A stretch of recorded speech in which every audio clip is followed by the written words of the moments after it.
ਸਾਹਿਬ ਜੀ। ਬਾਣੀ ਗੁਰੂ, ਗੁਰੂ ਹੈ ਬਾਣੀ, ਵਿੱਚ ਬਾਣੀ ਅੰਮ੍ਰਿਤ ਸਾਰੇ। ਗੁਰਬਾਣੀ ਕਹੈ ਸੇਵਕ ਜਨ ਮਾਨੈ, ਪ੍ਰਤੱਖ ਗੁਰੂ ਨਿਸਤਾਰੇ। ਧੰਨ ਵਾਹਿਗੁਰੂ ਸਾਹਿਬ ਜੀ। ਫਲ ਗੁਣ ਆਨੰਦ ਉਪਾਰਜਨਾ, ਹਰ ਸੱਜਣ ਪ੍ਰਗਟੇ ਆਏ। ਸੰਤ ਸਹਾਈ ਰਾਮ ਕੇ ਕਰ ਕਿਰਪਾ ਦਿਆ ਮਲਾਏ। ਸੇਜ ਸੁਹਾਵੀ ਸਰਬ ਸੁਖ, ਹੁਣ ਦੁੱਖਾਂ ਨਾਹੀ ਜਾਏ। ਇਸ਼ ਪੁਨੀ ਵਡ ਭਾਗਣੀ, ਹਰ ਪਾਇਆ ਹਰ ਰਾਏ। ਮਿਲ ਸਹੀਆਂ ਮੰਗਲ ਗਾਵਹੀ, ਗੀਤ ਗੋਬਿੰਦ ਅਲਾਏ। ਹਰ ਜਿਹਾ ਅਵਰ ਨ ਦਿਸਈ, ਕੋਈ ਦੂਜਾ ਲਵੈ ਨ ਲਾਏ। ਹਲਤ ਪਲਤ ਸਵਾਰਿਓ, ਨਿਹਚਲ ਦਿੱਤੀਨ ਜਾਏ। ਸੰਸਾਰ ਸਾਗਰ ਤੇ ਰੱਖਿਅਨ, ਬਹੁੜ ਨ ਜਨਮੈ ਧਾਏ। ਜੇਵਾ ਏਕ ਅਨੇਕ ਗੁਣ, ਤਰੇ ਨਾਨਕ ਚਰਨੀ ਪਾਏ। ਫਲ ਗੁਣ ਨਿਤ ਸਾਲਾਹੀਐ, ਜਿਸਨੋ ਤਿਲ ਨਾ ਤਮਾਏ। ਜੁਗੋ ਜੁਗ ਅਟਲ ਸਤਿਗੁਰੂ ਸਾਹਿਬ ਸ੍ਰੀ ਗੁਰੂ ਗ੍ਰੰਥ ਸਾਹਿਬ ਜੀ ਦੀ ਪਾਵਨ ਬਾਣੀ ਦੇ ਉਪਦੇਸ਼ ਨੂੰ ਹਰ ਰੋਜ਼ ਬੜੇ ਹੀ ਪਿਆਰ ਚਾਅ ਨਾਲ ਆਪ ਸੰਗਤਾਂ ਸਰਵਣ ਕਰਦੇ ਹੋ। ਇਹ ਸਤਿਗੁਰੂ ਜੀ ਦੀ ਬਖਸ਼ਿਸ਼ ਵਰਤ ਰਹੀ ਹੈ। ਪਾਵਨ ਬਾਣੀ ਦੇ ਵਿਚਾਰ ਹਰ ਰੋਜ਼ ਸੁਣਨ ਨੂੰ ਇਹ ਸਮਾਂ ਸਤਿਗੁਰੂ ਜੀ ਨੇ ਬਖਸ਼ਿਸ਼ ਕੀਤਾ ਹੈ। ਅੱਜ ਵੀ ਇਸ ਸਮੇਂ ਨੂੰ ਸਫਲ ਕਰਨ ਵਾਸਤੇ ਆਓ ਸਤਿਗੁਰੂ ਜੀ ਦੇ ਪਾਵਨ ਚਰਨਾਂ ਵਿੱਚ ਸੁਰਤ ਬਿਰਤੀ ਜੋੜਦੇ ਹੋਏ, ਜੋ ਅੱਜ ਦਾ ਪਾਵਨ ਮਹੀਨਾ ਆਰੰਭ ਹੋਇਆ ਹੈ ਫੱਗਣ ਦਾ, ਇਹਦੇ ਪਰਥਾਏ ਅਸੀਂ ਸਤਿਗੁਰੂ ਧੰਨ ਗੁਰੂ ਅਰਜਨ ਸਾਹਿਬ ਜੀ ਦੀ ਪਾਵਨ ਬਾਣੀ 12 ਮਾਹ ਬਾਣੀ, ਉਹਦੇ ਵਿਚਲਾ ਉਪਦੇਸ਼ ਸਰਵਣ ਕਰਨ ਦੀ ਕੋਸ਼ਿਸ਼ ਕਰਨੀ ਹੈ। ਕੋਈ ਰਸਨਾ ਵਾਝੀ ਨਾ ਰਹੇ। ਸਾਰੇ ਆਖੋ ਜੀ ਵਾਹਿਗੁਰੂ ਜੀ ਕਾ ਖਾਲਸਾ, ਵਾਹਿਗੁਰੂ ਜੀ ਕੀ ਫਤਿਹ। ਸਾਹਿਬ ਸਤਿਗੁਰੂ ਗੁਰੂ ਅਰਜਨ ਸਾਹਿਬ ਪਾਤਸ਼ਾਹ ਮਹਾਰਾਜ ਕਿਰਪਾ ਕਰਦੇ ਆ। ਸਾਹਿਬ ਜੀ ਸ਼ਬਦ ਵਰਤਦੇ ਆ ਫਲ ਗੁਣ। ਪੰਜਾਬ ਦੀ ਪੰਜਾਬੀ ਬੋਲੀ ਦੇ ਵਿੱਚ ਅਕਸਰ ਫਲ ਲਫ਼ਜ਼ ਦਾ ਅਰਥ, ਇੱਕ ਅਰਥ ਇਹ ਵੀ ਨਿਕਲਦਾ ਹੈ ਨਤੀਜਾ। ਜਦੋਂ ਅਸੀਂ ਕਿਸੇ ਨੂੰ ਕਹਿੰਦੇ ਕੀ ਫਲ ਪ੍ਰਾਪਤ ਕੀਤਾ, ਕੀ ਮਿਲਿਆ ਤੈਨੂੰ, ਕੀ ਨਤੀਜਾ ਨਿਕਲਿਆ, ਸੋ ਗੁਰੂ ਅਰਜਨ ਸਾਹਿਬ ਮਹਾਰਾਜ ਉਸ ਬੋਲੀ ਦਾ, ਉਸ ਭਾਸ਼ਾ ਦਾ ਸ਼ਬਦ ਵਰਤ ਕੇ ਸਾਨੂੰ ਦ੍ਰਿੜ ਕਰਵਾ ਰਹੇ ਆ, ਸਾਨੂੰ ਸਮਝਾ ਰਹੇ ਆ ਕਿ ਆਖਰ ਇਬਾਦਤ ਕਰਨ ਵਾਲੇ ਦਾ ਨਤੀਜਾ ਕੀ ਨਿਕਲਦਾ ਹੈ, ਪਰਮੇਸ਼ਰ ਦੀ ਬੰਦਗੀ ਕਰਨ ਵਾਲੇ ਦਾ ਨਤੀਜਾ ਕੀ ਨਿਕਲਦਾ ਹੈ। ਤੇ ਮਹਾਰਾਜ ਕਹਿੰਦੇ ਉਹਦਾ ਨਤੀਜਾ ਹੈ ਆਨੰਦ।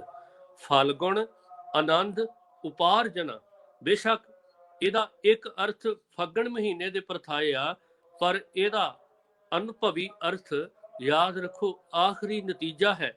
ਫਲ ਤੇ ਗੁਣ, ਇਹ ਦੋ ਸ਼ਬਦ ਬੜੇ ਬਰੀਕੀ ਨਾਲ ਸਮਝਣ ਵਾਲੇ।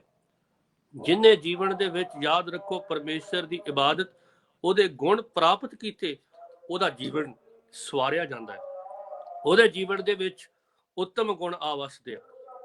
ਇਸ ਵਾਸਤੇ ਸਾਹਿਬ ਜੀ ਕਹਿੰਦੇ ਆ ਕਿ ਜੇ ਕਿਤੇ ਤੇਰਾ ਜੀਵਨ ਇਹੋ ਜਿਹਾ ਬਣ ਜਾਏ। ਆਪਾਂ ਪੜ੍ਹਦੇ ਆ ਸਾਧ ਸੰਗਤ, ਗੁਰੂ ਅਰਜਨ ਸਾਹਿਬ ਪਾਤਸ਼ਾਹ ਮਹਾਰਾਜ ਬਖਸ਼ਿਸ਼ ਕਰਦੇ ਆ। ਸਤਿਗੁਰੂ ਜੀ ਸਾਨੂੰ ਬੜਾ ਉੱਤਮ ਸੁਨੇਹਾ ਇਸ ਬਾਣੀ ਦੇ ਵਿੱਚ ਦਿੱਤੇ।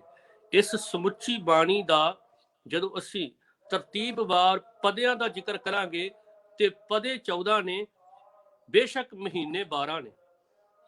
12 ਮਹੀਨਿਆਂ ਦੇ ਪਰਥਾਏ ਗੁਰਦੇਵ ਜੀ ਨੇ ਉਪਦੇਸ਼ ਦ੍ਰਿੜ ਕਰਵਾਇਆ ਹੈ, ਲੇਕਿਨ ਦੋ ਪਦੇ ਐਸੇ ਨੇ, ਇੱਕ ਸ਼ੁਰੂਆਤ ਵਾਲਾ ਤੇ ਇੱਕ ਆਖਰੀ ਪਦਾ। ਜਦੋਂ ਅਸੀਂ ਸ਼ੁਰੂਆਤ ਵਿੱਚ ਮਹੀਨੇ ਚੇਤ ਦੀ ਆਰੰਭਤਾ ਵਾਲੇ ਦਿਨ ਪੜ੍ਹਦੇ ਆ, ਪਰ ਉਹਦਾ ਸ਼ੁਰੂਆਤ ਵਾਲਾ ਪਦਾ ਜਿਹੜਾ, ਉਹਦੀ ਵਿਆਖਿਆ ਵੀ ਕਰਦੇ ਆ, ਕਿਉਂਕਿ ਮਹਾਰਾਜ ਨੇ ਉੱਥੇ ਜ਼ਿਕਰ ਕੀਤਾ ਸੀ ਵਿਛੋੜਾ।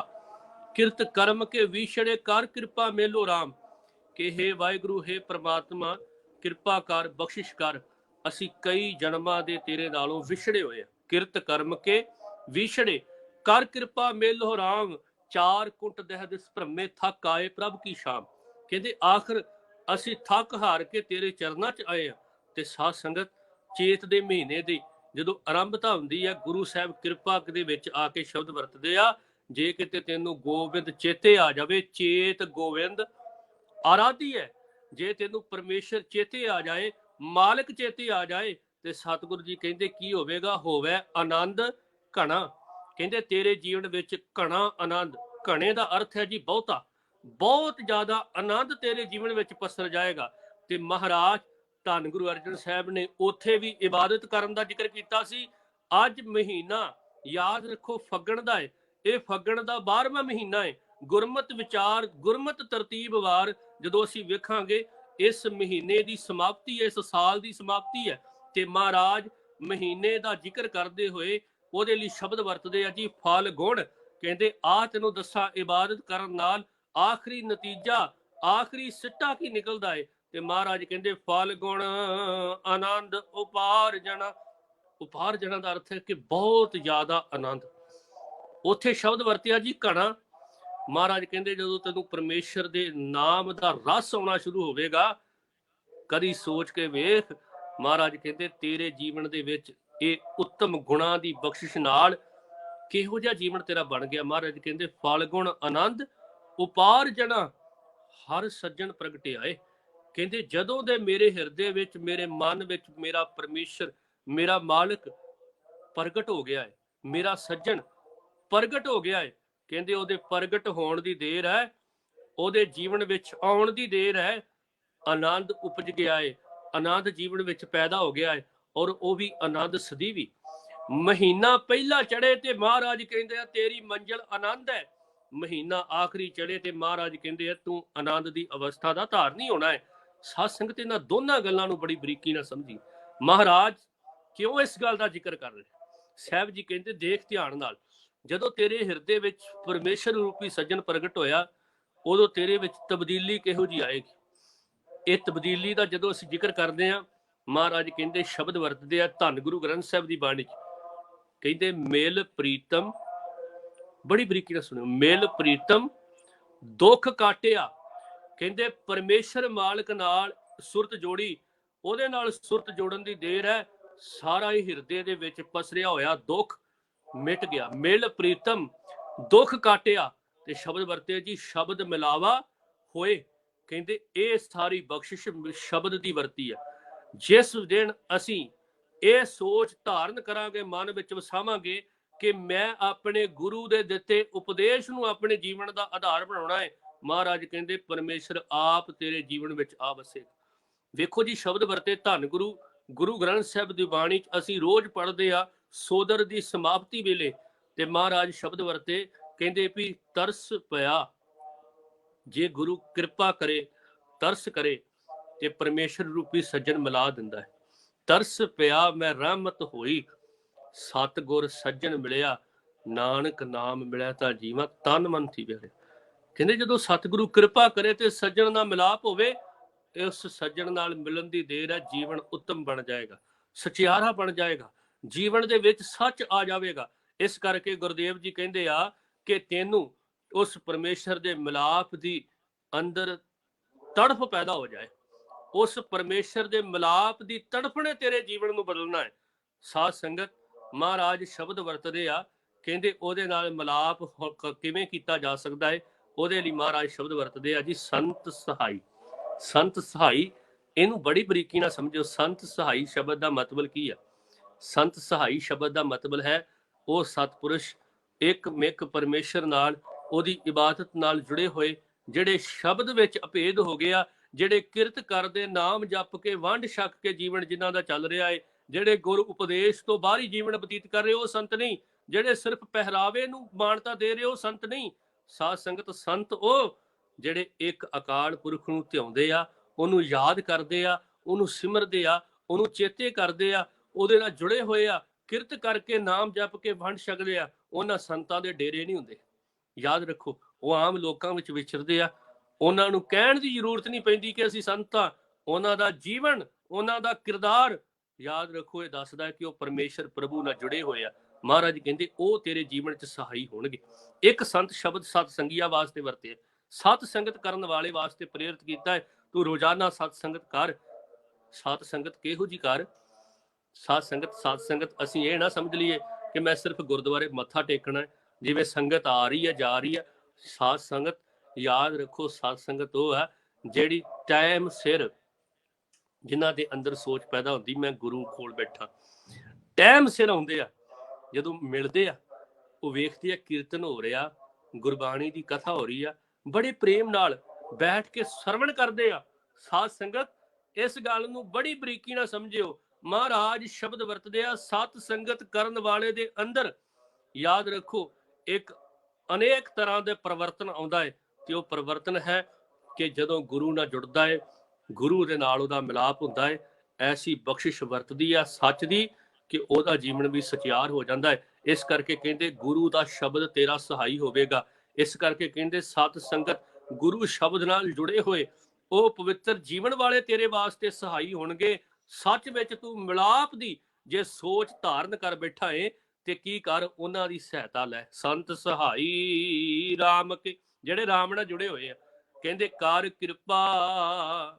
ਮਹਾਰਾਜ ਕਹਿੰਦੇ ਕਿਰਪਾ ਕਰੋ, ਦੀਆ ਮਿਲਾਏ, ਉਹ ਤੈਨੂੰ ਪਰਮੇਸ਼ਰ ਵਿੱਚ ਮਿਲਾ ਦੇਣਗੇ। ਪਰ ਇੱਕ ਵਾਰੀ ਅਰਦਾਸ ਤੇ ਕਰ ਅੰਦਰੋਂ ਜੁੜ ਕੇ। ਸਾਹਿਬ ਜੀ ਕਹਿੰਦੇ ਆ ਤੈਨੂੰ ਦੱਸਾਂ ਪ੍ਰੀਤਮ ਕਿਵੇਂ ਮਿਲਦਾ ਹੈ। ਕਹਿੰਦੇ ਸਭ ਤੋਂ ਪਹਿਲੀ ਗੱਲ, ਜਿੱਦਣ ਤੇਰੀ ਸੇਜ ਭਾਵ ਤੇਰਾ ਕਿਰਦਾਰ, ਤੇਰਾ ਅੰਦਰ ਦਾ ਹਿਰਦਾ ਇੱਕ ਪਰਮੇਸ਼ਰ ਦੇ ਸ਼ਬਦ ਨਾਲ ਜੁੜ ਗਿਆ ਨਾ, ਉਹ ਸੇਜ ਜਿਹੜੀ ਆ ਬਣ ਗਈ ਪਰਮੇਸ਼ਰ ਦੇ ਪ੍ਰਗਟ ਹੋਣ ਦੀ। ਮਹਾਰਾਜ ਕਹਿੰਦੇ ਇਹੋ ਜੀ ਪ੍ਰਗਟ ਹੋਏਗੀ, ਇਹੋ ਜੀ ਸੱਚ ਵਿੱਚ ਮਿਲੇਗੀ।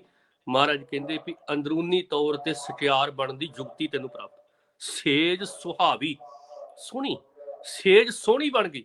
ਉਹ ਕਿਵੇਂ ਬਣੀ ਜੀ? ਜਦੋਂ ਅੰਦਰ ਦੀ ਸੋਚ ਪਰਮੇਸ਼ਰ ਨਾਲ ਇੱਕਮਿਕ ਹੋਈ। ਤੇ ਮਹਾਰਾਜ ਕਹਿੰਦੇ ਕੀ ਹੋਇਆ? ਸਰਬ ਸੁਖ, ਸਾਰਿਆਂ ਤੋਂ ਵੱਡਾ ਸੁਖ ਹੈ ਪ੍ਰੀਤਮ ਪਰਮੇਸ਼ਰ। ਕਹਿੰਦੇ ਜਦੋਂ ਉਹ ਆਣ ਕੇ ਹਿਰਦੇ ਰੂਪੀ ਸੇਜ ਤੇ ਬੈਠਾ, ਹੁਣ ਦੁੱਖਾਂ ਨਾ ਹੀ ਜਾਏ। ਕਹਿੰਦੇ ਹੁਣ ਦੁੱਖ ਨਹੀਂ ਵਿਆਪ ਰਹੇ, ਹੁਣ ਦੁੱਖ ਨਹੀਂ ਨੇੜੇ ਆ ਰਹੇ। ਕਿਉਂ ਨਹੀਂ ਆ ਰਹੇ? ਕਿਉਂਕਿ ਇੱਕ ਪਰਮੇਸ਼ਰ ਦੀ ਇਬਾਦਤ ਕਰਨੀ ਸ਼ੁਰੂ ਕਰ ਦਿੱਤੀ, ਇੱਕ ਪਰਮੇਸ਼ਰ ਹਿਰਦੇ ਵਿੱਚ ਆ ਵਸਿਆ ਹੈ। ਮਹਾਰਾਜ ਕਹਿੰਦੇ ਉਹਦੇ ਆਉਣ ਦੀ ਦੇਰ ਆ, ਤੇਰਾ ਜੀਵਨ ਉੱਤਮ ਬਣ ਜਾਏਗਾ। ਫਿਰ ਜਿਹੜੀ ਮਨ 'ਚ ਇੱਛਾ ਹੈ ਨਾ, ਸਭ ਤੋਂ ਵੱਡੀ ਇੱਛਾ ਸੀ ਪਰਮੇਸ਼ਰ ਦਾ ਮਿਲਾਪ, ਉਹਦਾ ਮਿਲਾਪ, ਉਹਦੇ ਨਾਲ ਮਿਲਾਪ ਹੋ ਜਾਂਦਾ। ਉਹਦੇ ਲਈ ਸ਼ਬਦ ਵਰਤਿਆ ਜੀ ਗੁਰਬਾਣੀ 'ਚ ਵਡਭਾਗੀ। ਮਹਾਰਾਜ ਕਹਿੰਦੇ ਇੱਛ ਪੁੰਨੀ ਵਡ ਭਾਗਣੀ, ਵਾਰ ਪਾਇਆ ਹਰ ਰਾਏ। ਰਾਏ ਦਾ ਅਰਥ ਹੁੰਦਾ ਜੀ ਰਾਜਾ, ਵਾਰ ਦਾ ਅਰਥ ਹੈ ਜੀ ਖਸਮ। ਪਰਮੇਸ਼ਰ ਮਾਲਕ ਖਸਮ ਜਿਸ ਦਿਨ ਦਾ ਪ੍ਰਾਪਤ ਕਰ ਲਿਆ, ਮਿਲਾਪ ਹੋ ਗਿਆ ਜਿਸ ਦਿਨ ਦਾ ਇਸ ਜੀਵ ਇਸਤਰੀ ਨੂੰ, ਮਹਾਰਾਜ ਕਹਿੰਦੇ ਇਹ ਜੀਵਨ ਵੱਡਿਆਂ ਭਾਗਾਂ ਵਾਲਾ ਬਣ ਗਿਆ। ਸਾਧ ਸੰਗਤ, ਵੱਡਿਆਂ ਭਾਗਾਂ ਵਾਲਾ ਉਹ ਬਣ ਸਕਦਾ ਹੈ ਜਿਹਦੇ ਅੰਦਰ ਇੱਕ ਸੋਚ ਪੈਦਾ ਹੋਈ। ਵੱਡਿਆਂ ਭਾਗਾਂ ਵਾਲਾ ਇੰਜ ਕਹਿ ਲਈਏ, ਇਹ ਸ਼ਬਦ ਜੇ ਵਰਤ ਲਈਏ ਨਾ, ਕਿ ਅਖੀਰ ਇਸ ਗੱਲ ਨੂੰ ਪੱਲੇ ਬੰਨੀਏ ਕਿ ਅਖੀਰ ਜਿਸ ਵਕਤ ਬੱਚਾ ਪੜ੍ਹਦਾ, ਇੱਕ ਲਾਸਾ ਲਵਾਉਂਦਾ ਹੈ ਤੇ ਅਖੀਰ ਉਹਦਾ ਪੇਪਰ ਹੁੰਦਾ ਹੈ ਤੇ ਪੇਪਰਾਂ 'ਚ ਪਾਸ ਹੁੰਦਾ ਹੈ, ਅਸੀਂ ਕਹਿੰਦੇ ਆ ਕਿ ਤੂੰ ਸਫਲ ਹੋ ਗਿਆ, ਪਾਸ ਹੋ ਗਿਆ। ਅਸੀਂ ਉਹਦੇ ਲਈ ਸ਼ਬਦ ਵਰਤ ਸਕਦੇ ਹਾਂ ਜੀ, ਵੱਡਿਆਂ ਭਾਗਾਂ ਵਾਲਾ ਬਣ ਗਿਆ। ਜਿਹੜੇ ਗੁਰੂ ਘਰ ਆਉਂਦੇ ਹੀ ਨਹੀਂ, ਕਲਾਸਾਂ ਵੀ ਨਹੀਂ ਲਵਾਉਂਦੇ, ਗੁਰਮਤਿ ਫਲਸਫਾ ਵੀ ਨਹੀਂ ਸਮਝਦੇ, ਤੇ ਯਾਦ ਰੱਖੋ ਜਿਹੜੇ ਸਹਿਜ ਪਾਠ ਨਹੀਂ ਕਰਦੇ, ਜਿਹੜੇ ਬਾਣੀ ਨਾਲ ਨਹੀਂ ਜੁੜਦੇ, ਜਿਹੜੇ ਅੰਮ੍ਰਿਤ ਵੇਲੇ ਨਹੀਂ ਉੱਠਦੇ, ਉਹਨਾਂ ਨੂੰ ਤੁਸੀਂ ਕਹੋ ਕਿ ਵੱਡਿਆਂ ਭਾਗਾਂ ਵਾਲੇ ਬਣਨਾ ਚਾਹੀਦਾ ਹੈ ਤੁਹਾਨੂੰ, ਤੇ ਉਹ ਕਹਿੰਦੇ ਆ ਅੱਗੋਂ ਕਿ ਜਦੋਂ ਭਾਗ ਜਾਗਣਗੇ ਉਦੋਂ ਆਪੇ ਗੁਰਦੁਆਰੇ ਗੁਰੂ ਸੱਦ ਲਵੇਗਾ। ਇਹ ਬੜੀ ਕੱਚੀ ਜੀ ਗੱਲ ਹੈ। ਯਾਦ ਰੱਖੋ, ਗੁਰੂ ਤੇ ਬਖਸ਼ਿਸ਼ ਕਰਕੇ ਆਵਾਜ਼ ਦੇ ਰਿਹਾ ਹੈ, ਆਓ ਸਿੱਖ ਸਤਿਗੁਰੂ ਕੇ ਪਿਆਰਿਓ, ਗਾਵੋ ਸੱਚੀ ਬਾਣੀ, ਬਾਣੀ ਤਾਂ ਗਾਵੋ ਗੁਰੂ ਕੇਰੀ, ਬਾਣੀਆਂ ਸਿਰ ਬਾਣੀ। ਮਹਾਰਾਜ ਕਹਿੰਦੇ ਆ ਬੈਠ, ਉੱਤਮ ਬਾਣੀ ਨੂੰ ਗਾ, ਤੇਰਾ ਜੀਵਨ ਸਵਾਰਿਆ ਜਾਏ ਤਾਂ ਕਿ ਤੂੰ ਵੱਡਿਆਂ ਭਾਗਾਂ ਵਾਲਾ ਬਣ ਜਾਏ। ਇੱਛ ਪੁੰਨੀ ਵੱਡ ਭਾਗਣੀ, ਵਰ ਪਾਇਆ ਹਰ ਰਾਏ, ਮਿਲ ਸਹੀਆਂ ਮੰਗਲ ਗਾਵਹੀ, ਗੀਤ ਗੋਵਿੰਦ ਅਲਾਏ। ਕਹਿੰਦੇ ਹੁਣ ਕੀ ਕਰ, ਜਦੋਂ ਪਰਮੇਸ਼ਰ ਨਾਲ ਮਿਲਾਪ ਹੋ ਜਾਏ ਤੇ ਫਿਰ ਚਾਅ ਚੜ ਜਾਂਦਾ ਹੈ ਅੰਦਰ। ਅੰਦਰ ਦਾ ਚਾਅ ਕੀ ਕਹਿੰਦਾ ਹੈ? ਮਿਲ ਕਿਹਨਾਂ ਨਾਲ? ਉਹਨਾਂ ਜੀਵ ਇਸਤਰੀਆਂ ਨਾਲ ਜਿਹੜੀਆਂ ਪਰਮੇਸ਼ਰ ਨਾਲ ਮਿਲਾਪ ਕਰ ਚੁੱਕੀਆਂ, ਉਹਨਾਂ ਵਿੱਚ ਜਾ, ਉਹਨਾਂ ਸਤ ਸੰਗੀਆਂ ਤੇ ਉਹਨਾਂ ਸਹੀਆਂ ਦੇ ਕੋਲ ਬੈਠ। ਮਿਲ ਸਹੀਆਂ ਮੰਗਲ ਗਾਵਹੀ, ਕਹਿੰਦੇ ਉਹਨਾਂ ਵਿੱਚ ਬੈਠ ਕੇ ਪਰਮੇਸ਼ਰ ਦੀ ਸਿਫਤ ਦੇ ਗੀਤ ਗਾ, ਉਹਨਾਂ ਦੀ ਸਿਫਤ ਕਰ, ਮੰਗਲਮਈ ਸ਼ਬਦ ਗਾ। ਮੰਗਲ ਗਾਵਹੀ ਗੀਤ ਗੋਬਿੰਦ ਅਲਾਏ, ਪਰਮੇਸ਼ਰ ਦੇ ਵਿੱਚ ਭਿੱਜ ਕੇ, ਉਹਦੇ ਪਰਮੇਸ਼ਰ ਦੇ ਸ਼ਬਦ ਵਿੱਚ ਭਿੱਜ ਕੇ ਉਹਦੇ ਸ਼ਬਦਾਂ ਨੂੰ ਗਾ, ਆਲਾਪ ਕਰ, ਆਪਣੇ ਜੀਵਨ ਵਿੱਚ ਉਹਨਾਂ ਦਾ ਉਚਾਰਨ ਕਰ। ਫਿਰ ਮਹਾਰਾਜ ਕਹਿੰਦੇ ਕੀ ਹੋਏਗਾ? ਤੇਰੇ ਅੰਦਰ ਇੱਕ ਸੋਚ ਪੈਦਾ ਹੋਏਗੀ। ਇੱਕ ਪਰਮੇਸ਼ਰ ਨਾਲ ਜੁੜੇ ਹੋਏ ਦੇ ਅੰਦਰ ਇੱਕ ਸੋਚ ਪੈਦਾ ਹੁੰਦੀ ਹੈ, ਹਰ ਜਿਹਾ ਅਵਰ ਨਾ ਦਿਸਈ, ਮੇਰੇ ਪ੍ਰੀਤਮ ਵਰਗਾ, ਮੇਰੇ ਬਾਲਕ ਵਰਗਾ ਦੂਜਾ ਕੋਈ ਨਹੀਂ ਆ। ਹਰ ਜਿਹਾ ਅਵਰ ਨਾ ਦਿਸਈ, ਕੋਈ ਦੂਜਾ ਲਵੇ ਨਾ ਲਾਏ। ਕਹਿੰਦੇ ਕੋਈ ਦੂਸਰਾ ਹੈ ਹੀ ਨਹੀਂ, ਕੋਈ ਦੂਜਾ ਨਹੀਂ ਮੇਰੇ ਪ੍ਰੀਤਮ ਦੇ ਬਰਾਬਰ। ਇਹ ਗੱਲ ਅਸਲ ਦੇ ਵਿੱਚ ਪ੍ਰੇਮ ਵਿੱਚ ਭਿੱਜ ਕੇ ਨਹੀਂ ਪੈਦਾ ਹੋਈ। ਅਸਲ ਦੇ ਵਿੱਚ ਮਹਾਰਾਜ ਕਹਿੰਦੇ ਇਹ ਗੱਲ ਗੁਰਮਤ ਸਿੱਖਿਆ ਰਹੀ ਪੈਦਾ ਹੋਈ ਆ। ਜਦੋਂ ਗੁਰਮਤ ਸਿੱਖਿਆ ਰਹੀ ਪੈਦਾ ਹੋ ਜਾਏ ਤੇ ਫਿਰ ਆਪਣੇ ਆਪ ਪ੍ਰੇਮ ਜਗ ਜਾਂਦਾ ਹੈ। ਮਹਾਰਾਜ ਨੇ ਸ਼ਬਦ ਵਰਤੇ ਜੀ, ਚਾਰ ਕੁੰਡਾਂ ਵਿੱਚ ਭਾਵੇਂ ਦੌੜਦਾ ਰਹੇ, ਚਾਰੇ ਕੁੰਡਾਂ ਭਾਲੀਆਂ ਤੁਧ ਜੀਵੜ ਨਾ ਸਾਈਆਂ। ਇਹ ਗੁਰਮਤ ਫਲਸਫਾ ਹੈ। ਮਹਾਰਾਜ ਨੇ ਸ਼ਬਦ ਵਰਤਿਆ ਸੀ, ਕਿਰਤ ਕਰਮ ਕੇ ਵਿਛੜੇ ਕਰ ਕਿਰਪਾ ਮੇਲੋ ਰਾਮ, ਚਾਰ ਕੁੰਟ ਦਹਿ ਦਿਸ ਭ੍ਰਮੇ, ਥੱਕ ਆਏ ਪ੍ਰਭ ਕੀ ਸ਼ਾਮ। ਅਖੀਰ ਸਾਰੇ ਪਾਸਿਓਂ ਜਦੋਂ ਮਨੁੱਖ, ਯਾਦ ਰੱਖੋ, ਅਖੀਰ ਥੱਕ ਜਾਂਦਾ ਹੈ, ਹਾਰ ਜਾਂਦਾ ਹੈ, ਤੇ ਅਖੀਰ ਆਣ ਕੇ ਗੁਰੂ ਦੇ ਅੱਗੇ ਜਦੋਂ ਜੋਦੜੀ ਕਰਦਾ ਹੈ ਤੇ ਆਣ ਕੇ ਕਹਿੰਦਾ ਹੈ, ਮੇਲ ਲਿਹੋ ਟਹਿ ਪਏ ਦੁਆਰਿਆਂ, ਮੈਂ ਤੇਰੇ ਦਰ ਤੇ ਢਹਿ ਪਿਆ, ਮੇਰੇ ਤੇ ਕਿਰਪਾ ਕਰੋ, ਮੈਨੂੰ ਮਿਲਾਪ ਮੇਰੇ ਅੰਦਰ, ਮੇਰੇ ਤੇ ਬਖਸ਼ਿਸ਼ ਕਰੋ। ਸਾਧ ਸੰਗਤ ਜੀ, ਮਹਾਰਾਜ ਕਹਿੰਦੇ ਆ ਕਿ ਜੇ ਤੂੰ ਆਪਣੇ ਜੀਵਨ ਵਿੱਚ ਸੱਚ ਦਾ ਧਾਰਨੀ ਹੋਣਾ ਚਾਹੁੰਦਾ, ਤੇਰੇ ਅੰਦਰ ਇੱਕ ਪਰਮੇਸ਼ਰ ਪ੍ਰਗਟ ਹੋਣਾ ਬੜਾ ਜ਼ਰੂਰੀ, ਇੱਕ ਦਾ ਜੀਵਨ ਵਿੱਚ ਆਉਣਾ ਬਹੁਤ ਜ਼ਰੂਰੀ ਹੈ। ਇਸ ਕਰਕੇ ਕਹਿੰਦੇ ਆ, ਉਸ ਮਨੁੱਖ ਨੂੰ ਦੂਜੇ ਵਾਲੇ ਪਾਸੇ ਮੁੱਖ ਕਰਨ ਦੀ ਜ਼ਰੂਰਤ ਨਹੀਂ ਪੈਂਦੀ ਜਿਹੜਾ ਇੱਕ ਨਾਲ ਜੁੜਿਆ। ਜਿਹੜਾ ਇੱਕ ਨਾਲ ਜੁੜਿਆ ਹੈ ਉਹਨੂੰ ਅਨੇਕਾਂ ਨਾਲ ਜੁੜਨ ਦੀ ਜ਼ਰੂਰਤ ਨਹੀਂ। ਇੱਕ ਨਾਲ ਜੁੜਨ ਵਾਲੇ ਨੂੰ ਅਨੇਕਾਂ ਦੇ ਦਰ ਤੇ ਭਟਕਣ ਦੀ ਲੋੜ ਨਹੀਂ।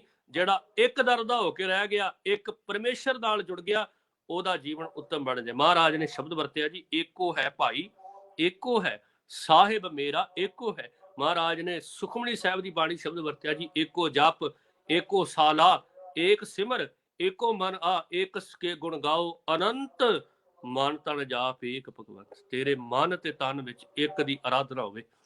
ਮਹਾਰਾਜ ਕਹਿੰਦੇ ਦੂਜੇ ਦਾ ਜ਼ਿਕਰ ਨਹੀਂ ਹੋਣਾ ਚਾਹੀਦਾ। ਹਰ ਜਿਹਾ ਮੇਰੇ ਪ੍ਰੀਤਮ ਵਰਗਾ, ਮੇਰੇ ਮਾਲਕ ਵਰਗਾ ਦੂਜਾ ਨਹੀਂ ਕੋਈ। ਹਰ ਜਿਹਾ ਅਵਰ ਨਾ ਦਿਸਈ, ਕੋਈ ਦੂਜਾ ਲਵੇ ਨਾ ਲਾਏ। ਕਹਿੰਦੇ ਕੋਈ ਦੂਸਰਾ ਹੈ ਹੀ ਨਹੀਂ ਜਿਹੜਾ ਮੇਰੇ ਜੀਵਨ ਨੂੰ ਸਵਾਰ ਸਕੇ। ਮਿਲ ਪ੍ਰੀਤਮ ਦੁੱਖ ਕਾਟਿਆ, ਮੇਰਾ ਤੇ ਏਕੋ ਪਰਮੇਸ਼ਰ, ਏਕੋ ਹੈ ਭਾਈ, ਏਕੋ ਹੈ ਸਾਹਿਬ ਮੇਰਾ, ਏਕੋ ਹੈ। ਉਹੀ ਮੇਰੇ ਜੀਵਨ ਦੇ ਦੁੱਖ ਦੂਰ ਕਰ ਸਕਦਾ ਹੈ। ਸ਼ਬਦ ਵਰਤੇ ਜੀ, ਹਲਤ ਪਲਤ ਸਵਾਰਿਓ ਨਿਸ਼ਚਲ ਦਿੱਤੀਆਂ ਨ ਜਾਏ। ਕਹਿੰਦੇ ਜਿਹਨੂੰ ਭਰੋਸਾ ਵੱਜ ਗਿਆ ਨਾ, ਵਿਸ਼ਵਾਸ ਪੈਦਾ ਹੋ ਗਿਆ, ਉਹਦੇ ਲੋਕ ਸੁਖੀਏ ਪਰਲੋਕ ਸੁਹੇਲੇ, ਨਾਨਕ ਹਰ ਪ੍ਰਭ ਆਪੇ ਪੇਲੇ। ਉਹਨੂੰ ਇਹ ਵਿਸ਼ਵਾਸ ਹੋ ਜਾਂਦਾ, ਹਲਤ ਪਲਤ ਸਵਾਰਿਓ। ਹਲਤ ਪਲਤ ਦਾ ਅਰਥ ਹੈ ਜੀ ਲੋਕ ਪਰਲੋਕ। ਮਹਾਰਾਜ ਕਹਿੰਦੇ ਤੇਰੇ ਲੋਕ, ਤੇਰਾ ਲੋਕ ਵੀ ਉਹਨੇ ਸਵਾਰਨਾ, ਤੇਰਾ ਪਰਲੋਕ ਵੀ ਉਹਨੇ ਸਵਾਰਨਾ। ਹਲਤ ਪਲਤ ਸਵਾਰਿਓ ਨਿਸ਼ਚਲ ਦਿੱਤੀਆਂ ਨ ਜਾਏ। ਭਰੋਸੇ ਵਾਲੇ ਦੇ ਜੀਵਨ ਦੀ ਇੱਕ ਖਾਸ ਨਿਸ਼ਾਨੀ ਹੈ। ਜਿਹੜੀ ਚੀਜ਼ ਅਰਪਣ ਗੁਰੂ ਵਾਸਤੇ ਕਰਨ ਦੀ ਸੋਚ ਧਾਰਨ ਕਰਦਾ ਹੈ ਨਾ, ਯਾਦ ਰੱਖੋ ਉਹ ਗੁਰੂ ਅੱਗੇ ਝੁਕਦਾ ਹੈ, ਗੁਰੂ ਅੱਗੇ ਲਿਆ ਕੇ ਰੱਖਦਾ ਹੈ। ਜੇ ਭੁੱਲ ਭੁਲੇਖੇ ਕਿਸੇ ਦੂਜੇ ਅੱਗੇ ਰੱਖ ਵੀ ਬੈਠੇ, ਜਦੋਂ ਉਹਨੂੰ ਪਤਾ ਲੱਗਦਾ ਹੈ ਕਿ ਮੇਰਾ ਗੁਰੂ ਨਹੀਂ, ਉਦੋਂ ਉਸ ਅੱਗੋਂ ਚੁੱਕ ਲੈਂਦਾ ਹੈ। ਇਤਿਹਾਸ ਦੇ ਪੰਨਿਆਂ ਦੀ ਉਦਾਹਰਨ ਹੈ। ਗੁਰੂ ਹਰਗੋਬਿੰਦ ਪਾਤਸ਼ਾਹ ਮਹਾਰਾਜ ਜਿਸ ਵਕਤ ਜਹਾਂਗੀਰ ਦੇ ਨਾਲ ਸ਼ਿਕਾਰ ਦੇ ਉੱਤੇ ਵਿਚਰ ਰਹੇ ਸਨ, ਤੰਬੂ ਲੱਗੇ, ਇੱਕ ਸਿੱਖ ਨੂੰ ਪਤਾ ਲੱਗਾ ਕਿ ਮੇਰਾ ਸਤਿਗੁਰੂ, ਮੇਰਾ ਸੱਚੇ ਪਾਤਸ਼ਾਹ ਇਸ ਪਾਸੇ ਇਲਾਕੇ ਦੇ ਵਿੱਚ ਆਇਆ। ਉਸ ਵਕਤ ਉਹ ਘਾਹ ਵੱਢ ਰਿਹਾ ਸੀ। ਉਹਦੇ ਲਈ ਸ਼ਬਦ ਵਰਤੇ ਜੀ, ਘਾਈ ਸਿੱਖ। ਵੇਖੋ ਭਰੋਸੇ ਵਾਲੇ ਦੇ ਜੀਵਨ ਦੀ ਵਿਚਾਰ। ਉਹਨੂੰ ਪਤਾ ਲੱਗਾ ਮੇਰਾ ਗੁਰੂ ਆਇਆ। ਅਜੇ ਤੱਕ ਗੁਰੂ ਹਰਗੋਬਿੰਦ ਸਾਹਿਬ ਦੇ ਨਾਲ ਮਿਲਾਪ ਨਹੀਂ ਹੋਇਆ। ਉਹਨੇ ਸੁਣਿਆ ਕਿ 6ਵੇਂ ਪਾਤਸ਼ਾਹ ਜਿਹੜੇ ਗੁਰੂ ਹਰਗੋਬਿੰਦ ਪਾਤਸ਼ਾਹ ਮਹਾਰਾਜ, ਉਹਨਾਂ ਨੇ ਮੀਰੀ ਪੀਰੀ ਦੀਆਂ ਕਿਰਪਾਨਾਂ ਧਾਰਨ ਕੀਤੀਆਂ ਨੇ। ਉਹ ਇੱਕ ਬਾਦਸ਼ਾਹੀ ਤਰੀਕੇ ਨਾਲ ਰਹਿੰਦੇ ਆ। ਗੁਰੂ ਹਰਗੋਬਿੰਦ ਪਾਤਸ਼ਾਹ ਮਹਾਰਾਜ, ਉਹਨਾਂ ਦੇ ਕੋਲ ਕਈ ਤਰ੍ਹਾਂ ਦੇ ਉਹਨਾਂ ਦੇ ਜਿਹੜੇ ਸਿੱਖ ਸੇਵਾਦਾਰ, ਉਹਨਾਂ ਨੇ ਵੀ ਸ਼ਸਤਰ ਧਾਰਨ ਕੀਤੇ ਆ। ਉਹ ਸਿੱਖ ਨੂੰ ਪਤਾ ਲੱਗਾ। ਅਜੇ ਉਹ ਯਾਦ ਰੱਖੋ, ਗੁਰੂ ਹਰਗੋਬਿੰਦ ਪਾਤਸ਼ਾਹ ਨਾਲ ਉਹਦਾ ਮਿਲਾਪ ਨਹੀਂ ਹੋਇਆ। ਗੁਰੂ ਅਰਜਨ ਸਾਹਿਬ ਤੱਕ ਉਹਦੇ ਦੀਦਾਰ ਕੀਤੇ, ਗੁਰੂ ਅਰਜਨ ਸਾਹਿਬ ਦੇ ਦੀਦਾਰ ਕੀਤੇ ਆ, ਪਰ ਗੁਰੂ ਹਰਗੋਬਿੰਦ ਸਾਹਿਬ ਪਾਤਸ਼ਾਹ ਦੇ ਦੀਦਾਰ ਨਹੀਂ ਸਨ ਕੀਤੇ। ਉਹਦੇ ਅੰਦਰ ਇੱਕ ਸੋਚ ਦੌੜੀ। ਉਹਨਾਂ ਦਾ ਕਿਉਂ ਨਾ ਮੈਂ ਆਪਣੇ ਗੁਰੂ ਨਾਲ ਮਿਲਾਪ ਕਰਾਂ। ਉਹਨੂੰ ਪਤਾ ਲੱਗਾ ਸੀ ਕਿ ਗੁਰੂ ਕੋਲ ਘੋੜੇ ਵੀ ਆ। ਉਹਨੇ ਆਖਿਆ ਜਿਹੜਾ ਘਾਹ ਮੈਂ ਅੱਜ ਵੱਢਿਆ ਹੈ, ਇਹ ਮੈਂ ਗੁਰੂ ਦੇ ਚਰਨਾਂ 'ਚ ਅਰਪਣ ਕਰਾਂਗਾ। ਉਹ 1 ਟਕਾ ਲੈ ਕੇ ਤੇ ਘਾਹ ਦੀ ਪੰਡ ਲੈ ਕੇ ਜਦੋਂ ਸਾਹਮਣੇ ਆਇਆ, ਉੱਥੇ 2 ਤੰਬੂ ਲੱਗੇ। ਉਹ ਭੁਲੇਖੇ ਦਾ ਸ਼ਿਕਾਰ ਹੋ ਗਿਆ। ਉਹਨੇ ਵੇਖਿਆ ਕਿ ਇੱਕ ਇਹ ਜਿਹੜਾ ਸਿਪਾਹੀ ਖਲੋਤਾ ਹੈ ਸ਼ਾਇਦ ਇਹ ਗੁਰੂ ਹਰਗੋਬਿੰਦ ਪਾਤਸ਼ਾਹ ਦਾ ਸਿੱਖ ਹੋਵੇ, ਤੇ ਉਹਦੇ ਅੰਦਰ ਸੋਚ ਦੌੜੀ। ਉਹ ਕਹਿੰਦਾ ਵੀ ਇਹੀ ਤੰਬੂ ਹੋਣਾ ਹੈ ਗੁਰੂ ਹਰਗੋਬਿੰਦ ਪਾਤਸ਼ਾਹ ਦਾ। ਉਹ ਜਾ ਕੇ ਗੁਰੂ ਹਰਗੋਬਿੰਦ ਪਾਤਸ਼ਾਹ ਸਮਝ ਕੇ ਜਹਾਂਗੀਰ ਦੇ ਅੱਗੇ ਇੱਕ ਘਾਹ ਦੀ ਪੰਡ ਤੇ ਟਕਾ ਰੱਖ ਕੇ ਅਰਦਾਸ ਕਰਦਾ, ਮੇਰਾ ਹਲਤ ਪਲਤ ਸਵਾਰ ਦਿਓ। ਸਾਧ ਸੰਗਤ, ਜਹਾਂਗੀਰ ਇੱਕਦਮ ਭਬਕ ਕੇ ਉੱਠਿਆ, ਕਹਿਣ ਲੱਗਾ ਇਹ ਕੌਣ ਹੈ, ਇਹ ਕਿਹੋ ਜੀ ਮੰਗ ਆ ਗਈ ਮੇਰੇ ਕੋਲ। ਕਿਉਂਕਿ ਅੱਜ ਤੱਕ ਉਹਦੇ ਕੋਲ ਇਹੋ ਜੀ ਮੰਗ ਲੈ ਕੇ ਕੋਈ ਨਹੀਂ ਗਿਆ। ਜਿਹੜਾ ਵੀ ਗਿਆ, ਕੋਈ ਧਨ ਮੰਗਣ ਵਾਸਤੇ ਗਿਆ, ਕੋਈ ਜ਼ਮੀਨ ਮੰਗਣ ਵਾਸਤੇ ਗਿਆ, ਕੋਈ ਅਹੁਦੇ ਮੰਗਣ ਵਾਸਤੇ ਗਿਆ, ਕੋਈ ਸਰਕਾਰੀ ਦਰਬਾਰ ਦੇ ਅਹੁਦੇ ਲੈਣ ਵਾਸਤੇ ਗਿਆ। ਅੱਜ ਪਹਿਲੀ ਵਾਰ ਕਿਸੇ ਨੇ ਆ ਕੇ ਆਖਿਆ ਏ ਕਿ ਮਹਾਰਾਜ ਮੇਰਾ ਹਲਤ ਪਲਤ ਸਵਾਰਿਓ। ਜਹਾਂਗੀਰ ਇੱਕਦਮ ਉੱਠਿਆ, ਉਹਨੇ ਆਖਿਆ ਵੀ ਇਹ ਗੁਰੂ ਹਰਗੋਬਿੰਦ ਸਾਹਿਬ ਦਾ ਸਿੱਖ ਹੈ। ਉਹਨੇ ਆਖਿਆ ਵੀ ਜੇ ਤੂੰ ਕੋਈ ਦੁਨਿਆਵੀ ਚੀਜ਼ ਮੰਗੇ ਨਾ ਮੇਰੇ ਕੋਲ, ਮੈਂ ਉਹ ਦੇ ਸਕਦਾ, ਕਿਉਂਕਿ ਮੈਂ ਦੁਨੀਆ ਦਾ ਬਾਦਸ਼ਾਹ ਜਹਾਂਗੀਰ। ਜਿਸ ਕੋਲ ਤੂੰ ਜਾਣਾ ਸੀ ਉਹਦਾ ਤੰਬੂ ਤੇ ਥੋੜਾ ਦੂਰ ਹੈ, ਪਰ ਤੂੰ ਜਿਹਦੇ ਕੋਲ ਜਾਣਾ ਸੀ ਗੁਰੂ ਹਰਗੋਬਿੰਦ ਸਾਹਿਬ, ਉਹਦਾ ਤੰਬੂ ਤੇ ਦੂਰ ਹੈ। ਪਰ ਜਿਹੜੀ ਚੀਜ਼ ਤੂੰ ਮੇਰੇ ਕੋਲ ਮੰਗ ਰਿਹਾ, ਮੈਂ ਇਹ ਤੈਨੂੰ ਨਹੀਂ ਦੇ ਸਕਦਾ। ਉਹ ਕਹਿਣ ਲੱਗਾ ਫਿਰ ਤੂੰ ਕਾਹਦਾ ਬਾਦਸ਼ਾਹ, ਤੂੰ ਕਾਹਦਾ ਪਾਤਸ਼ਾਹ। ਇਸ ਕਰਕੇ ਉਸ ਸਿੱਖ ਨੇ ਆਖਿਆ ਕਿ ਨਹੀਂ, ਇਹ ਘਾਹ ਦੀ ਪੰਡ ਤੇ ਟਕਾ ਮੈਂ ਗੁਰੂ ਨੂੰ ਅਰਪਣ ਕਰਨਾ ਸੀ। ਉਹਨੇ ਘਾਹ ਦੀ ਪੰਡ ਚੁੱਕੀ ਤੇ ਟਕਾ ਚੁੱਕਿਆ ਤੇ ਤੁਰਨ ਲੱਗਾ। ਜਹਾਂਗੀਰ ਕਹਿਣ ਲੱਗਾ ਤੂੰ ਇਸ ਘਾਹ ਦੀ ਪੰਡ ਤੇ ਟਕੇ ਦੀ ਖਾਤਰ ਜੋ ਮੰਗੇਗਾ ਮੈਂ ਉਹ ਦੇਣ ਲਈ ਤਿਆਰ ਆ, ਪਰ ਮੇਰੀ ਇਹ ਨਖੇਦੀ ਹੈ ਕਿ ਅੱਜ ਤੂੰ ਘਾਹ ਦੀ ਪੰਡ ਤੇ ਟਕਾ ਰੱਖ ਕੇ ਅੱਗੋਂ ਚੁੱਕ ਕੇ ਲੈ ਚੱਲਾਂ ਵਾ। ਇਸ ਵਾਸਤੇ ਮੇਰੀ ਬੇਨਤੀ ਆ। ਜਹਾਂਗੀਰ ਉਹਨੂੰ ਕਹਿ ਰਿਹਾ ਏ ਕਿ ਤੂੰ ਇਹ ਘਾਹ ਦੀ ਪੰਡ ਤੇ ਟਕਾ ਨਾ ਚੁੱਕ।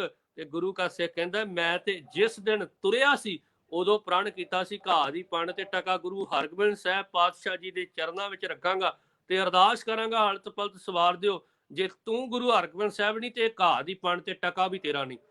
ਸਾਧ ਸੰਗਤ, ਉਹਨੇ ਚੁੱਕਿਆ ਟਕਾ, ਘਾਹ ਦੀ ਪੰਡ, ਤੁਰ ਪਿਆ। ਬਾਹਰ ਨਿਕਲਿਆ ਤੰਬੂ ਚੋਂ, ਉਹ ਸਿਪਾਹੀ ਖਿੜਖੜਾ ਕੇ ਹੱਸਣ ਲੱਗ ਪਿਆ। ਕਹਿੰਦਾ ਇਹ ਮੰਦ ਬੁੱਧੀ ਬੰਦਾ ਹੈ, ਇਹ ਮਹਾਮੂਰਖ ਹੈ। ਉਹ ਗੁਰੂ ਦੇ ਸਿੱਖ ਨੂੰ ਮਹਾਮੂਰਖ ਸਮਝ ਰਿਹਾ ਸੀ।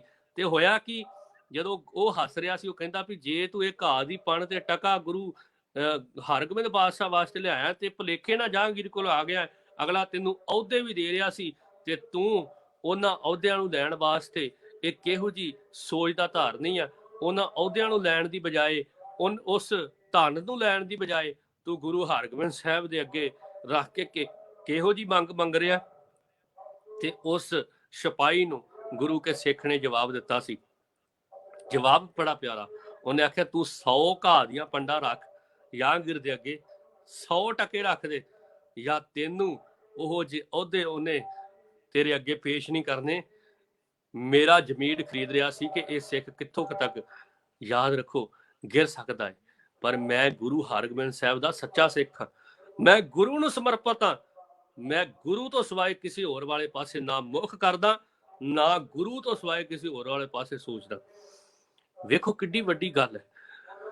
ਇੱਕ ਗਰੀਬ ਸਿੱਖ ਜਿਹੜਾ ਬਾਦਸ਼ਾਹ ਜਹਾਂਗੀਰ ਦੇ ਕੋਲ ਪੁੱਜ ਗਿਆ ਭੁਲੇਖੇ ਨਾਲ, ਜਹਾਂਗੀਰ ਉਹਨੂੰ ਅਹੁਦੇ ਤੱਕ ਦੇਣ ਦੀ ਕੋਸ਼ਿਸ਼ ਕਰ ਰਿਹਾ, ਪਰ ਉਹ ਅਹੁਦੇ ਲੈਣ ਦੀ ਬਜਾਏ ਗੁਰੂ ਹਰਗੋਬਿੰਦ ਸਾਹਿਬ ਦੇ ਚਰਨਾਂ 'ਚ ਜਾਣਾ ਪਸੰਦ ਕਰ ਰਿਹਾ ਹੈ।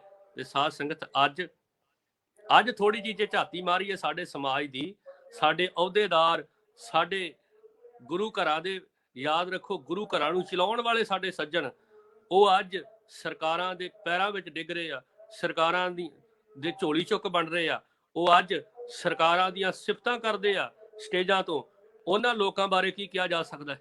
ਕਦੀ ਸੋਚ ਕੇ ਤਾਂ ਵੇਖੀਏ, ਕਦੀ ਖਿਆਲ ਤਾਂ ਮਨ 'ਚ ਪੈਦਾ ਕਰਕੇ ਵੇਖੀਏ ਕਿੱਡਾ ਉੱਚਾ ਸਿੱਖ ਦਾ ਕਿਰਦਾਰ ਹੁੰਦਾ ਸੀ।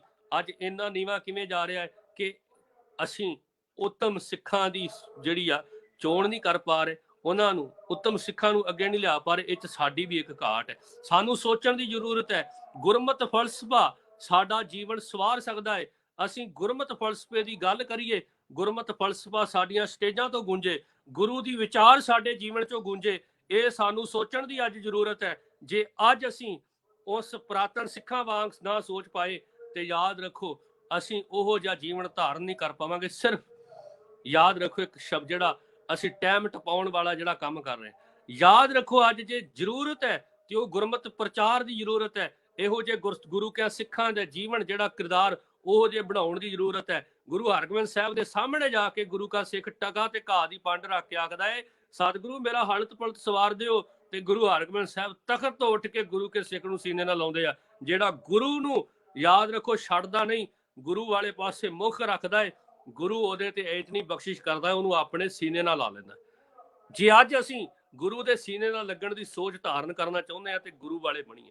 ਮਹਾਰਾਜ ਕਹਿੰਦੇ ਹਲਤ ਪਲਤ ਸਵਾਰਿਓ ਨੇਚਲ ਦਿੱਤੀਆਂ ਜਾਏ, ਸੰਸਾਰ ਸਾਗਰ ਤੇ ਰੱਖਿਆ ਬਹੁੜ ਨਾ ਜਨਮੈ ਧਾਏ। ਕਹਿੰਦੇ ਸੰਸਾਰ ਰੂਪੀ ਸਾਗਰ ਤੋਂ, ਇਸ ਸਾਗਰ ਤੋਂ ਵੀ ਉਹ ਬਚਾ ਦਿੰਦਾ ਹੈ, ਆਪ ਰੱਖਿਆ ਕਰਦਾ ਹੈ, ਆਪ ਬਖਸ਼ਿਸ਼ ਕਰਦਾ। ਬਹੁੜ ਨਾ ਜਨਮੈ ਧਾਏ, ਕਹਿੰਦੇ ਫਿਰ ਬਾਰ-ਬਾਰ ਜਨਮ ਦੇ ਚੱਕਰਾਂ ਵਿੱਚ ਨਹੀਂ ਪੈਂਦਾ, ਫਿਰ ਤੇ ਉਹ ਪਰਮੇਸ਼ਰ ਦੇ ਨਾਮ ਨਾਲ ਜੁੜ ਕੇ ਅਮਰ ਹੋ ਜਾਂਦਾ ਹੈ। ਕਹਿੰਦੇ ਜਿਹਵਾ ਏਕ ਜ਼ੁਬਾਨ ਇੱਕ ਹੈ, ਅਨੇਕ ਗੁਣ। हे ਵਾਹਿਗੁਰੂ ਜੀ, ਪਰਮੇਸ਼ਰ ਜੀ ਤੇਰੇ ਗੁਣ ਬਹੁਤੇ ਨੇ, ਇਸ ਕਰਕੇ ਕਹਿੰਦੇ ਆ ਤਰੇ ਨਾਨਕ ਚਰਨੀ ਪਾਏ। ਕਹਿੰਦੇ ਤੇਰੇ ਨਾਮ ਨਾਲ ਜੁੜ ਕੇ ਤਰਿਆ ਜਾ ਸਕਦਾ ਹੈ, ਜੀਵਨ ਸਫਲ ਹੋ ਸਕਦਾ ਹੈ। ਅਖੀਰ ਦੇ ਉੱਤੇ ਇਸ ਮਹੀਨੇ ਦਾ ਜੋ ਸਤਿਗੁਰੂ ਜੀ ਅਖੀਰ ਤੇ ਨਤੀਜਾ ਕੱਢਦੇ ਆ, ਸਲਾਹ ਦਿੰਦੇ ਆ, ਮਸ਼ਵਰਾ ਦਿੰਦੇ ਆ, ਤੇ ਮਹਾਰਾਜ ਕਹਿੰਦੇ ਤੂੰ ਸਦਾ ਉਹਦੀ ਸਿਫਤ ਕਰਦਾ ਰਹੇ। ਫਲ ਗੁਣ ਨਿਤ ਸਾਲਾਹੀ ਹੈ, ਇਹ ਸਲਾਹ ਹੈ ਗੁਰੂ ਦੀ। ਗੁਰੂ ਕਿਆ ਸਿੱਖਾ ਤੂੰ ਨਿਤ ਉਹਦੀਆਂ ਸਿਫਤਾਂ ਕਰ, ਉਹਦੀ ਇਬਾਦਤ ਕਰ। ਨਿਤ ਸਲਾਹੀ ਹੈ ਜਿਸਨੂੰ ਤਿਲ ਨਾ ਤਮਾਏ। ਜੇ ਤੂੰ ਉਹਦੀ ਸਿਫਤ ਵਿੱਚ ਜੁੜੇਗਾ, ਤੈਨੂੰ ਤਿਲ ਜਿੰਨੀ ਵੀ ਤੇਰੇ ਅੰਦਰ ਤਮਾ ਵਾਸ਼ਨਾ ਪੈਦਾ ਨਹੀਂ ਹੋਏਗੀ। ਪਰਮੇਸ਼ਰ ਦੀ ਇਬਾਦਤ ਕਰਨ ਵਾਲਾ, ਪਰਮੇਸ਼ਰ ਨਾਲ ਜੁੜਨ ਵਾਲਾ, ਸੱਚ ਦਾ ਧਾਰਨੀ, ਉਹਦਾ ਨਿਤ ਕੰਮ ਕੀ ਆ? ਉਹ ਨਿਤ ਪਰਮੇਸ਼ਰ ਨੂੰ ਜਪਦਾ ਹੈ, ਨਿਤ ਧਿਆਉਂਦਾ ਹੈ, ਨਿਤ ਸਹਿਜ ਪਾਠ ਕਰਦਾ ਹੈ, ਨਿਤ ਸਿਮਰਦਾ ਹੈ, ਨਿਤ ਚੇਤੇ ਕਰਦਾ ਹੈ। ਆਓ ਅੰਦਰ ਸੋਚ ਪੈਦਾ ਕਰੀਏ। ਇਹ ਫਰਵਰੀ ਮਹੀਨਾ ਆ ਯਾਦ ਰੱਖੋ ਸਾਧ ਸੰਗਤ, ਇਹ ਫਰਵਰੀ ਮਹੀਨਾ ਸਾਡੇ ਬਹੁਤ ਸਾਰੇ ਇਤਿਹਾਸ ਦੇ ਨਾਲ ਜੁੜਿਆ ਹੋਇਆ। ਇਹ ਮਹੀਨਾ ਯਾਦ ਰੱਖੋ ਵੱਡੇ ਘੱਲੂਘਾਰੇ ਨਾਲ ਜੁੜਿਆ। 1762 ਵਿੱਚ ਜਿਹੜਾ ਘੱਲੂਘਾਰਾ ਵਾਪਰਿਆ ਸੀ। ਇਹ ਮਹੀਨਾ ਜੈਤੋਂ ਦੇ ਮੋਰਚੇ ਨਾਲ ਜੁੜਿਆ। ਇਹ ਮਹੀਨਾ ਸਭਰਾਵਾਂ ਦੀ ਜੰਗ ਦਾ ਮਾਹਰ ਮਹਾਨ ਗੁਰੂ ਕਾ ਜਰਨੈਲ ਸਰਦਾਰ ਸ਼ਾਮ ਸਿੰਘ ਅਟਾਰੀ ਨਾਲ ਜੁੜਿਆ ਹੋਇਆ ਹੈ। ਇਹ ਮਹੀਨਾ ਯਾਦ ਰੱਖੋ ਸਾਧ ਸੰਗਤ ਸਾਕਾ ਨਨਕਾਣਾ ਉਹਦੇ ਨਾਲ ਜੁੜਿਆ ਹੋਇਆ ਹੈ। ਅਸੀਂ ਆਓ ਇਸ ਮਹੀਨੇ ਦੇ ਵਿੱਚ ਇਹ ਜਿਹੜੇ ਕਾਰਜ ਹੋਏ ਨੇ, ਮਹਾਨ ਸਿੱਖਾਂ ਨੇ ਆਪਣੀਆਂ ਕੁਰਬਾਨੀਆਂ ਦੇ ਕੇ ਆਪਣਾ ਜੀਵਨ ਸਮਰਪਿਤ ਕਰਕੇ ਆਪਣੇ ਆਪ ਨੂੰ ਸੱਚ ਦੇ ਧਾਰਨੀ ਬਣਾਇਆ ਸੀ। ਸੱਚ ਵਿੱਚ ਜਿਹੜੇ ਮਿਲ ਚੁੱਕੇ ਸਨ, ਉਹਨਾਂ ਨੇ ਧਰਮ ਤੇ ਕੌਮ ਦੀ ਖਾਤਰ ਆਪਣੀਆਂ ਕੁਰਬਾਨੀਆਂ ਕੀਤੀਆਂ ਨੇ। ਉਹਨਾਂ ਦਾ ਇਤਿਹਾਸ ਵੀ ਪੜ੍ਹਿਆ ਕਰੀਏ, ਵਿਚਾਰਿਆ ਕਰੀਏ, ਆਪਣੇ ਬੱਚਿਆਂ ਨੂੰ ਸਮਝਾਉਣ ਦੀ ਕੋਸ਼ਿਸ਼ ਕਰੇ। ਅੱਜ ਤੇ ਸੌਖਾ ਹੀ ਤਰੀਕਾ ਬੜਾ ਸੌਖਾ ਆ। ਤੁਸੀਂ ਗੂਗਲ ਦੇ ਉੱਤੇ ਜਿਹੜਾ ਵੀ ਕੋਈ ਇਤਿਹਾਸਕ ਦਿਨ ਹੁੰਦਾ ਹੈ ਉਹਦੇ ਬਾਰੇ ਸਰਚ ਕਰੋ ਤੇ ਆਪਣੇ ਬੱਚਿਆਂ ਵਿੱਚ ਬੈਠ ਕੇ ਉਹਨੂੰ ਦੱਸੋ ਵੀ ਅੱਜ ਬੇਟਾ ਆਹ ਦਿਨ ਬਣਦਾ ਹੈ, ਤਾਂ ਕਿ ਤੁਹਾਡੇ ਬੱਚੇ ਤੁਹਾਡੇ ਇਤਿਹਾਸ ਨਾਲ, ਤੁਹਾਡੀ ਹਿਸਟਰੀ ਨਾਲ ਜੁੜੇ ਰਹਿਣ। ਇਸ ਕਰਕੇ ਇਸ ਸੋਚ ਨੂੰ, ਇਹਨਾਂ ਖਿਆਲਾਂ ਨੂੰ ਅੰਦਰ ਪੈਦਾ ਕਰਨ ਦੀ ਜ਼ਰੂਰਤ ਹੈ। ਮਹਾਰਾਜ ਕਿਰਪਾ ਕਰਨ। ਇੱਕ ਬਾਣੀ ਚੈਨਲ ਦਾ ਧੰਨਵਾਦ ਜਿਨ੍ਹਾਂ ਨੇ ਆਪ ਸੰਗਤ ਦੇ ਦਰਸ਼ਨ ਕਰਾਏ। ਇੱਕ ਬਾਣੀ ਚੈਨਲ ਚਲਾਉਣ ਵਾਲੇ ਸਮੁੱਚੀ ਟੀਮ ਦਾ ਧੰਨਵਾਦ, ਜਿਹੜੇ ਆਪ ਸੰਗਤ ਦੇ ਦਰਸ਼ਨ ਕਰਵਾਉਂਦੇ ਆ। ਯਤਨ ਕਰੋ, ਆਓ ਗੁਰੂ ਵਾਲੇ ਬਣੀਏ, ਗੁਰਮਤ ਫਲਸਫਾ ਸਮਝਣ ਦੀ ਕੋਸ਼ਿਸ਼ ਕਰੀਏ ਤੇ ਸਤਿਗੁਰੂ ਮਹਾਰਾਜ ਕਿਰਪਾ ਕਰਨ ਇਹ ਸਮੁੱਚਾ ਮਹੀਨਾ ਸਾਡੇ ਸਾਰਿਆਂ ਵਾਸਤੇ ਦੁਰਲੱਭ ਹੋਵੇ, ਉੱਤਮ ਹੋਵੇ। ਅਸੀਂ ਰੋਜ਼ਾਨਾ ਸਤ ਸੰਗਤ ਕਰ ਸਕੀਏ, ਨਾਮ ਬਾਣੀ ਨੂੰ ਜਪ ਸਕੀਏ ਤੇ ਉੱਚਾ ਆਚਰਨ, ਉੱਚੀ ਸੋਚ ਧਾਰਨ ਕਰ ਸਕੀਏ। ਉੱਚਾ ਇਖਲਾਕ, ਉੱਚੇ ਜੋ ਸਿੱਖੀ ਦਾ ਸਿਧਾਂਤ ਹੈ ਉਹ ਜੀਵਨ ਵਿੱਚ ਆ ਜਾਏ। ਸਚਿਆਰ ਬਣਨ ਦੀ ਯੁਕਤੀ ਸਾਨੂੰ ਪ੍ਰਾਪਤ ਹੋ ਜਾਏ। ਭੁੱਲ ਚੁੱਕ ਦੀ ਖਿਮਾ ਜੀ।